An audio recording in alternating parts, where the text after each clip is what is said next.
When you're learning Chinese and encounter words like 忘 and 忘记, 桌 and 桌子, 美 and 美丽, have you ever wondered why these words seem to express the same meaning, but for some reason native speakers will sometimes choose to use one over the other? In this video, we're going to talk about why there are so many Chinese words that have both one-syllable and two-syllable versions of the same word, and how native Chinese speakers choose which one to use.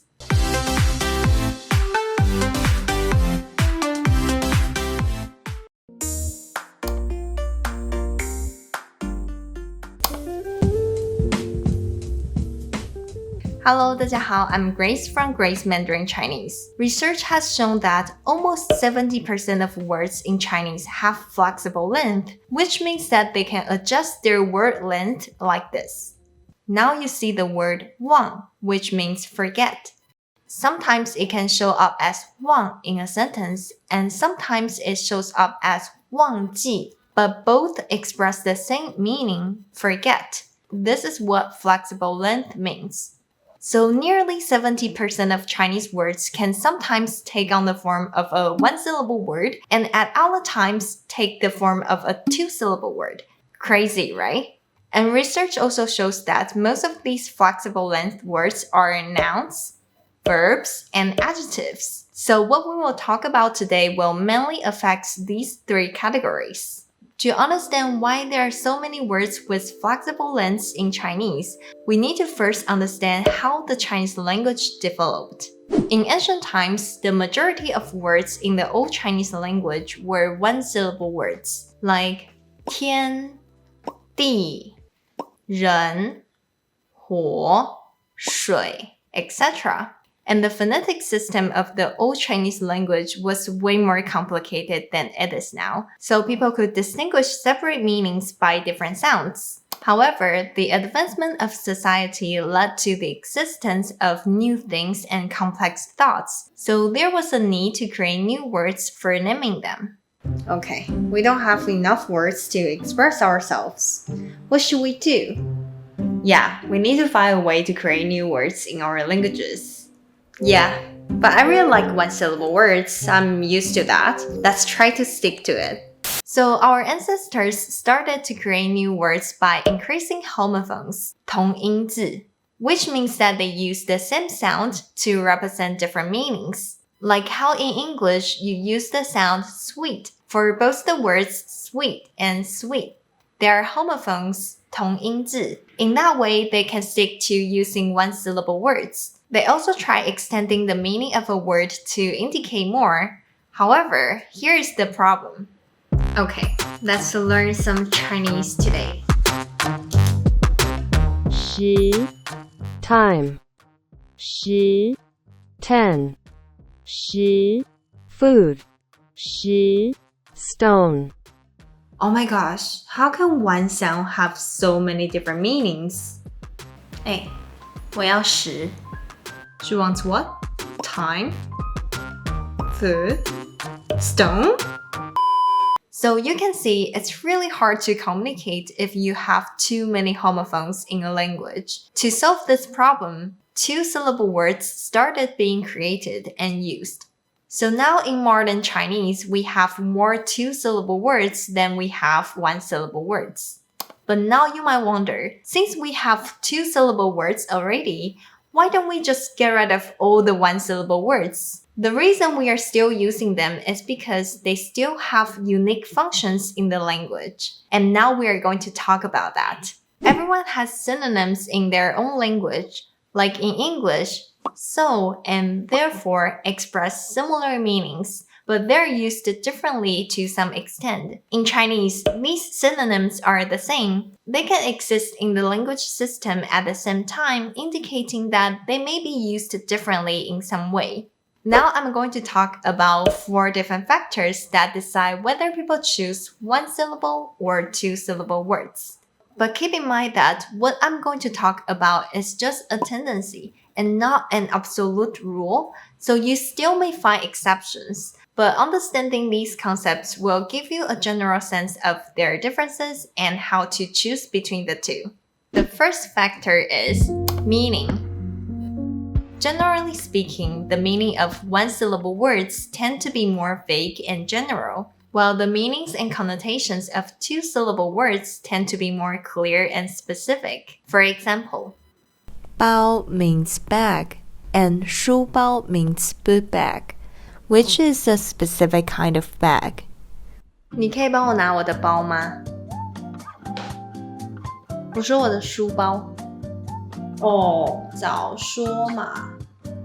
Another example, 搬 is to move, and 搬家 is to move places. If you say 我明天要搬了，我明天要搬了 to someone without any context, they might not know what you're going to move. But if you say 我明天要搬家了，我明天要搬家了 then it's clear that you're going to move to another house or residence. So that's the difference between one and two syllable words.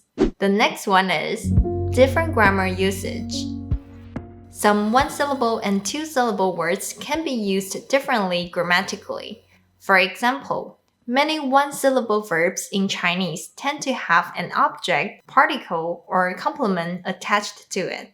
For instance, to say to learn, you can say 学 or 学习, 学 or 学习. When you want to add some particles or complements to the verb, the one-syllable verb 学 is a better choice. For example, 我学过钢琴，我学过钢琴 I've learned piano. 我学得很快，我学得很快 I'm a quick learner. However, saying 我学习过钢琴 or 我学习得很快 doesn't sound as natural. But compared to one-syllable verbs, two-syllable verbs have more freedom in a sentence. In addition to being a verb, they can often be a noun and be used as the subject or object. For instance, 学习是一件很重要的事。学习是一件很重要的事。Learning is an important thing. 他不喜欢学习。他不喜欢学习。He doesn't like learning. But it's incorrect to use 学 in these sentences. So now you know another possible difference between one-syllable and two-syllable words is that their grammar function could be different. The third factor that influences our choice is style, formal versus informal. In general, one-syllable words are more often used in speaking, and two-syllable words are more frequently used in writing. For example, 怕 and 害怕 both mean to be afraid, but 怕 is more often used in speaking, and 害怕 is more often used in writing. However, remember that this is just a general rule of thumb and not some strict rule to follow. Another example of style is that in news titles, there is usually a word limit, so the reporters may often choose one-syllable words over two-syllable words, so long as the intended meaning can be conveyed clearly. Now let's take a look at the final factor, which is also the most tricky one to grasp. The rhythm of Chinese. In Chinese, people prefer the combination of two syllables and four syllables. So you can see in ancient Chinese poems, they use four syllables as a unit. So we prefer the word combinations of one syllable plus one syllable, or two syllables plus two syllables. Here is an example. To say appreciate, enjoy, we can say either 欣赏 or 赏. And to say scenery, we can say either 风景 or 景. If we want to combine them and say to enjoy the scenery, you can either say 赏景 or 欣赏风景